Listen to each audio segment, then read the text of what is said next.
A canção Vorrei, de Euclides Fonseca, aspectos interpretativos, edição e registro sonoro. Introdução.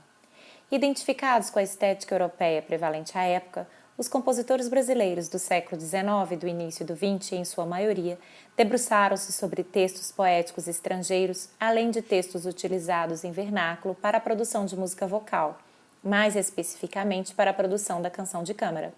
Essa leva de compositores encontrava-se ainda longe dos rumos que a música brasileira tomaria a partir da Semana de Arte Moderna de 22, cujo direcionamento para a definição do que seria uma música reconhecida como nacional acabou por ofuscar diversos artistas que até então compunham sob a estética do romantismo europeu.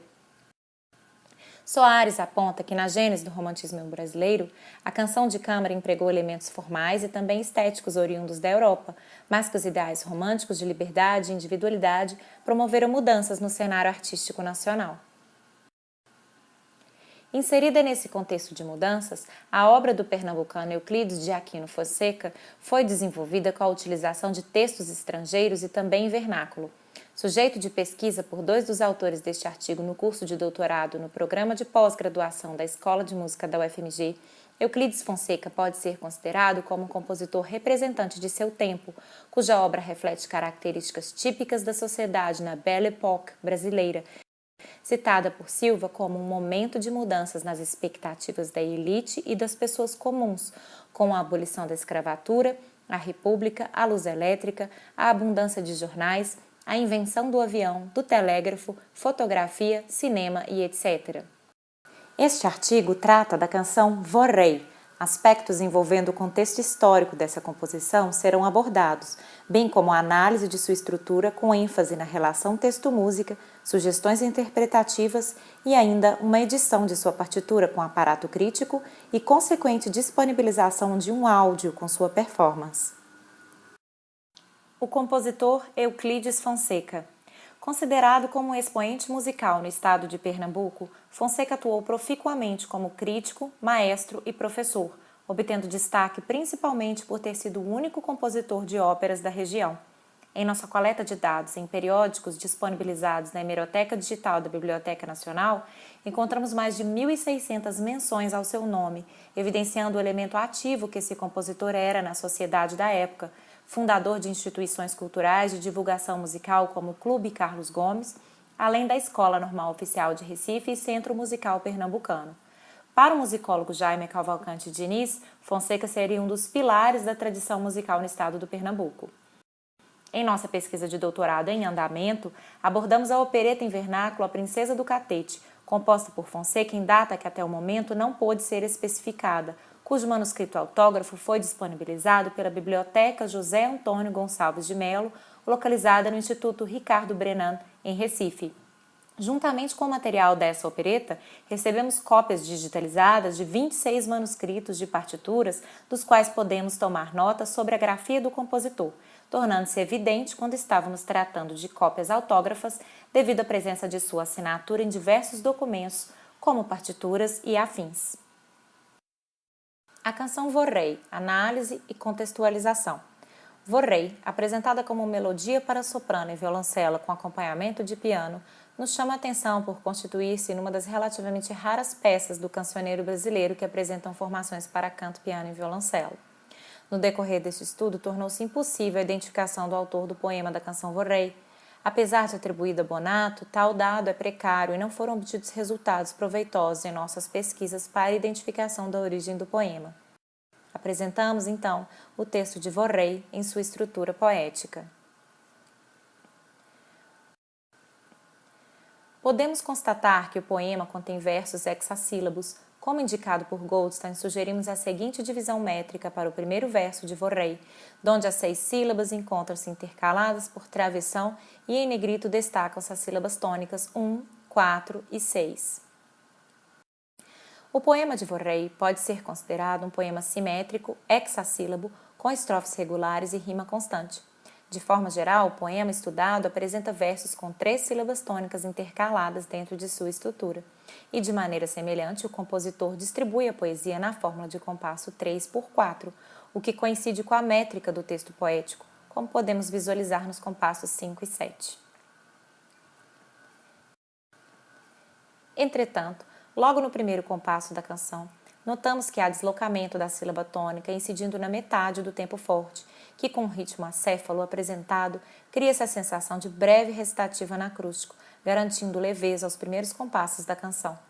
Para tal deslocamento métrico não interferir na acentuação do texto em italiano, sugerimos aqui que o intérprete acentue levemente a sílaba sul, diminuindo em seguida na sílaba le.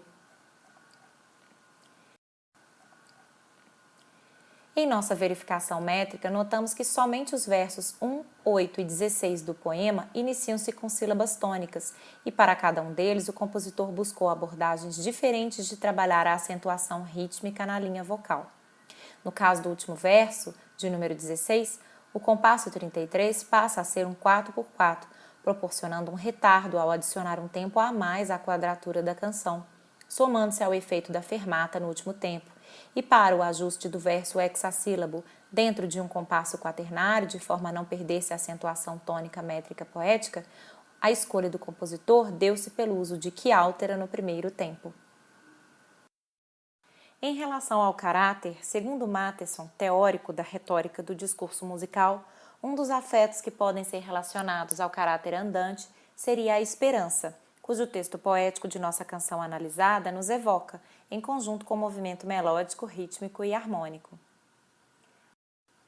Ademais, podemos sugerir que a melodia ascendente dos instrumentos a partir do compasso 26 atinge a indicação de meno, que, com seu caráter mais lento, nos suscita certa resignação. Com ênfase aplicada a cada palavra da linha vocal, iniciando-se pela súplica pietà, reforçada pela indicação con forza, a melodia é encaminhada em direção à região aguda da voz, acompanhada por um trêmulo vibrante na linha do piano. Podemos citar ainda no campo da análise retórica a figura passos duriúsculos, constituída de movimento melódico de alteração cromática, que no caso dos versos 9 e 10 da presente canção, remete ao sentimento de tristeza com o qual o eu lírico expressa o fato de que sua declaração de amor é irrelevante à sua amada. Nos 35 compassos que compreendem a canção Vorrei, notamos o lirismo típico da canção italiana. Com harmonia previsível, sua estrutura apresenta 3 seções, das quais a última apresenta maior massa sonora, impulsionada pelos trêmulos do piano. Vorrei se configura como uma melodia acompanhada, cabendo ao violoncelo uma atuação secundária, cuja função maior é a valorização da linha vocal. Sobre a expertise requerida para sua performance, julgam os autores deste texto ser essa canção de dificuldade média. O âmbito vocal de Vorrei abarca as notas Ré3 ao Lá4, em um texto cujo eu lírico apresenta-se como masculino para a época. Embora possa ser interpretado por vozes médias, seu texto poético, juntamente com as linhas melódicas que buscam a beleza estética constantemente almejada no período romântico, prestam-se mais para a indicação de classificação de soprano lírico, citada por Magnani como sonora e aveludada, igual nos vários registros, com natural aptidão para o legato expressivo e pouca propensão para a agilidade virtuosística. A qualidade do som prevalece sempre sobre a intensidade e brilho. É a voz que expressa a feminilidade nos seus aspectos de devotamento e ternura. Uma proposta de edição e sugestões interpretativas. No manuscrito da canção Vorrei, há alterações realizadas na partitura em um segundo momento, a lápis, com grafia muito semelhante à apontada por nós como sendo de autoria de Fonseca. Para a edição apresentada neste artigo, optamos por nos deter à grafia apresentada antes das variantes de autor. Desta maneira, atemo-nos à publicação de uma edição com vistas a facilitar a leitura do intérprete, em conjunto com a apresentação de um aparato crítico e de glossário. Ainda, acreditamos que as informações disponibilizadas ao longo deste estudo possam contribuir para um melhor entendimento a performers que se debruçarem sobre as linhas dessa canção de Euclides Fonseca, que detém até o presente o status de desconhecida. Destarte, podemos notar que, dentre as indicações de dinâmica apresentadas no manuscrito da canção, torna-se evidente o piano localizado na linha do violoncelo, compasso 1, que poderia conduzir a uma diminuição de volume neste instrumento em comparação com a linha non legato da escrita para o piano. Sugerimos, assim, que o intérprete pianista mantenha-se dentro do âmbito de um piano, ganhando força à medida que a linha do violoncelo cresce no quesito melodia, vez que muda ascendentemente dentro de sua tessitura. De forma semelhante, indicamos que o soprano acompanha este crescimento de intensidade, respeitando o aspecto das inflexões que o texto sugere. Ao iniciar a segunda seção, indicamos que o texto "ma sul tuo labbro gelido" seja entoado com mais intensidade vocal, para transmitir a dramaticidade que o movimento cromático tem intenção de provocar. Por fim, impulsionados pelos trêmulos da linha do piano e intensidade com que a última seção deve ser iniciada, sugerimos que haja um contrastante diminuendo, combinado com um ralentando nos últimos dois tempos do compasso 33, para preservar a delicadeza da canção e sugerir o caráter de esperança que culmina com o retorno do forte nos instrumentos nos dois últimos compassos de Vorrei. Considerações finais. O estudo, a descrição de dados, uma primeira edição com aparato crítico e o registro da performance da canção Vorrei de Euclides Fonseca, apresentados neste trabalho, configuram-se como objetivos principais dos autores, que esperam contribuir para a divulgação de parte da obra do compositor. Reflexo do tempo no qual foi concebida, essa canção, embora estruturada sobre a estética romântica gerada na Europa e contendo um texto em língua diversa do português, nos permite vivenciar parte do pensamento musical do Brasil em fins do século XIX e início do XX, quando, sob os avanços sociais promovidos por nossa Belle Époque, produzimos arte de elevado nível, mais tarde rejeitada pelos que ansiavam apenas por características musicais específicas de nossa terra brasilis. Anexo: aparato crítico e nossa edição da canção Vorrei. Nossa edição é precedida de um aparato crítico e glossário de termos italianos fora de uso.